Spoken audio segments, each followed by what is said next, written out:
Welcome everyone to lecture 5 of Service Law series, and today we are going to discuss article 311 of the Constitution. So now let's start with the introduction.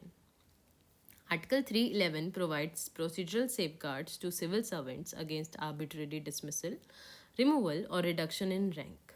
It balances doctrine of pleasure under Article 310 with principles of natural justice and ensuring that public employment is protected by due process of law.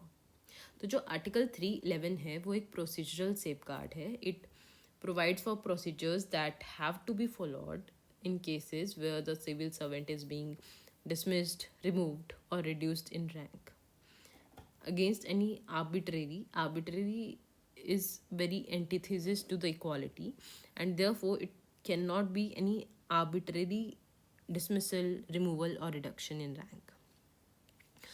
Also 311 balance करता है doctrine of pleasure को, क्योंकि doctrine of pleasure बहुत over arching powers देता है president या governor को remove करने के लिए या फिर डिसमिस करने के लिए किसी भी सिविल सर्वेंट को.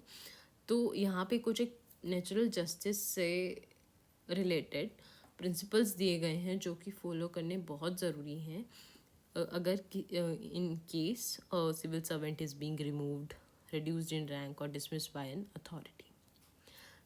Now let's read the text of Article 311. So clause 1, no person who is a member of civil service of union, an all India service or civil service of state, or holds a civil post under the union or a state shall be dismissed or removed by an authority subordinate to that which he was appointed. तो अगर हम इसे एक बारी पढ़ें तो हमें एक आइडिया आता है कि यहाँ पे बात किया जा रहा है कि कोई भी अपॉइंटिंग अथॉरिटी से जो सबऑर्डिनेट अथॉरिटी है किसी भी पर्सन को डिसमिस या रिमूव नहीं कर सकती है. तो यहाँ पे सिर्फ दो प्रोसेसेस के बारे में ही बात की गई है, डिसमिसल और रिमूवल के बारे में. तो हम आगे जाके डिटेल में पढ़ेंगे डिसमिसल और रिमूवल में क्या फ़र्क है. But in general dismissal is something which is met with more serious consequences and it also has a effect on your future employment, जबकि removal is more of a mild punishment. तो जो भी civil services of union के member हैं, all India service के member हैं, या फिर सिविल सर्विसेज ऑफ स्टेट के मेंबर हैं, या फिर सिविल पोस्ट होल्ड करते हैं यूनियन या स्टेट में, अगर उनको डिसमिस या रिमूव किया जा रहा है तो वो सिर्फ कौन कर सकता है? अपॉइंटिंग अथॉरिटी या हायर अथॉरिटी. कभी भी उसे सबऑर्डिनेट अथॉरिटी उन्हें डिसमिस या रिमूव नहीं कर सकती है, और ये हमारी क्लॉज 1 में दिया गया है. Simple explanation. Now clause 2, no such person shall be dismissed, removed और रिड्यूस्ड इन रैंक. तो यहाँ पे 3 प्रोसेस की बात की गई है, डिसमिसल, रिमूवल और रिडक्शन इन रैंक की. Except after an inquiry in which he has been informed of the charges and given a reasonable opportunity of being heard. तो इन केस अगर आपको डिसमिस, रिमूव या रिड्यूस करना है तो वहाँ पे इंक्वायरी कंडक्ट कराना is mandatory, and that to the person has to be informed of the charges and he should be given a reasonable opportunity of being heard. अब यहाँ पे reasonable opportunity of being heard का क्या मतलब होगा वो हम आगे Khemchand versus union of India के केस में देखेंगे. बट यहाँ पे एक तो ये ध्यान रखना है कि यहाँ पे 3 पनिशमेंट्स है, डिसमिसल, रिमूवल और रिडक्शन इन रैंक की बात की गई है. सेकेंडली यहाँ पे बात की गई है कि इंक्वायरी कंडक्ट होगी, then the principles of natural justice के उसको इन्फॉर्म किया जाएगा उसके चार्जेस का. सेकेंडली एक reasonable opportunity of being heard भी दी जाएगी, ये मेंशन्ड है.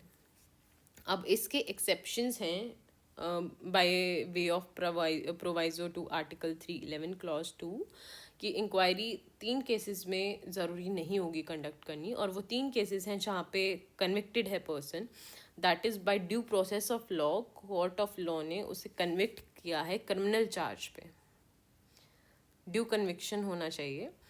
सेकेंडली जहाँ पे रीजनेबली प्रैक्टिकेबल नहीं है इंक्वायरी को होल्ड करना, जहाँ पे ये पॉसिबल ही नहीं है कि उन सर्कमस्टांसेस में कोई इंक्वायरी हो. थर्डली जहाँ पे in interest of the state it's not expedient to conduct an inquiry. तो ये तीनों केसेस में इंक्वायरी के प्रोसेस से we can take an exception जब भी there is a conviction criminal charge पे. सेकेंडली जहाँ पे प्रैक्टिकेबल नहीं है इंक्वायरी को होल्ड करना, जैसे कि इन केसेस ऑफ राइट्स और एनी सच सिचुएशन जहाँ पे पॉसिबल ही नहीं है कि आप बैठ के इंक्वायरी कंडक्ट करो. thirdly, जहाँ पे भी interest of security of state in satisfaction of the president और गवर्नर ये है कि वो फिजिबल नहीं है कि आप इंक्वायरी कंडक्ट करें, तो वहाँ पे भी ज़रूरी नहीं होगा इंक्वायरी को कंडक्ट करना. Now, this is the simple explanation of the text of Article 311 Clause 2 and its proviso. Moving on to discussing on the nature of Article 311.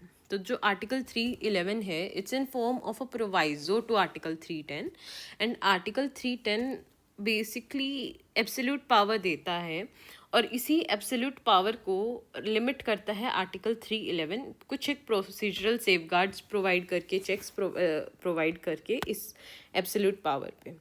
So article 311 functions as a proviso और constitutional restraint to the doctrine of pleasure. Now let's discuss the terms what is a civil post and who is a civil servant. तो हमने clause 1 में देखा एक terminology use की गई है civil post. Civil post क्या होते हैं? जो भी पोस्ट है अंडर द यूनियन और state that is not connected with the defence services, जो डिफेंस साइड से कनेक्टेड नहीं है, वो एक सिविल पोस्ट है. और ऐसी कोई भी पोस्ट पे सर्व कर रहा कोई भी पर्सन क्या होगा? सिविल सर्वेंट होगा. And this has been held in case of Assam versus State of Assam versus Kanak Chandra Datta, that even temporary and part-time posts under government control qualify as civil posts. So it is important to keep in mind कि 310 311 temporary और permanent दोनों post पे लगता है. अगर even if the person is on a temporary post तो भी 311 का safeguard उसे available होगा, और अगर permanent पे है तो भी होगा. And that is why we can see that even the temporary and part-time posts under government control they qualify as civil posts. इसके बाद हमने बात की क्लॉज 2 में, क्लॉज 1 में अपॉइंटिंग अथॉरिटी की. अपॉइंटिंग अथॉरिटी को डिस्कस किया गया है case Shrimati Kanta Devi versus union of India में, जहाँ पे अपॉइंटिंग अथॉरिटी एक कमांडेंट होता है, but approval of IGS is necessary for recruitment and also for promotion.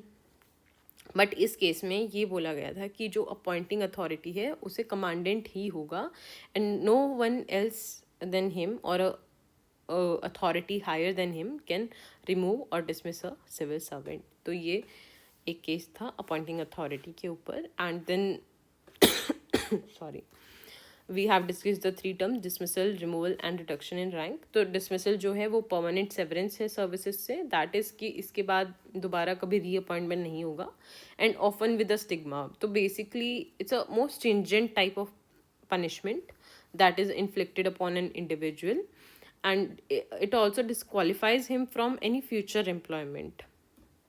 Now removal, it's a termination without stigma, and here there can be a re-employment. तो removal में जबकि chances हैं कि re-employment हो जाए, उसे दोबारा से कोई ना कोई जॉब मिल सकती है, बट डिसमिसल में ऐसा नहीं होगा, वो डिस्क्वालीफाइड हो जाएगा फ्यूचर एम्प्लॉयमेंट से ही. और reduction in rank basically means lower in terms of rank. ठीक है, जब भी हम रिडक्शन इन रैंक की बात करेंगे तो यहाँ पे हम सैलरी या फिर अलाउंसेस या परक्विजिट्स के टर्म में नहीं देखेंगे, यहाँ पे हम प्रॉपर रैंक के फॉर्म में देखेंगे कि रैंक में रिडक्शन होना चाहिए as a form of punishment. So ये तीनों एक्शंस पे तभी हम आर्टिकल 311 लगाएंगे जब एज अ पनिशमेंट इन तीनों एक्शन को किया गया, यानी एज अ पनिशमेंट किसी को डिसमिस किया गया है, एज अ पनिशमेंट किसी को रिमूव किया गया, या किसी का डिमोशन हुआ है. तो उन्हीं केसेस में आर्टिकल 311 के सेफगार्ड्स को इन्वोक किया जाएगा और देखा जाएगा whether the action is constitutionally valid और not.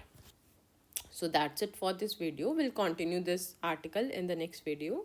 Thank you very much for watching this video. Please like, subscribe and comment down below.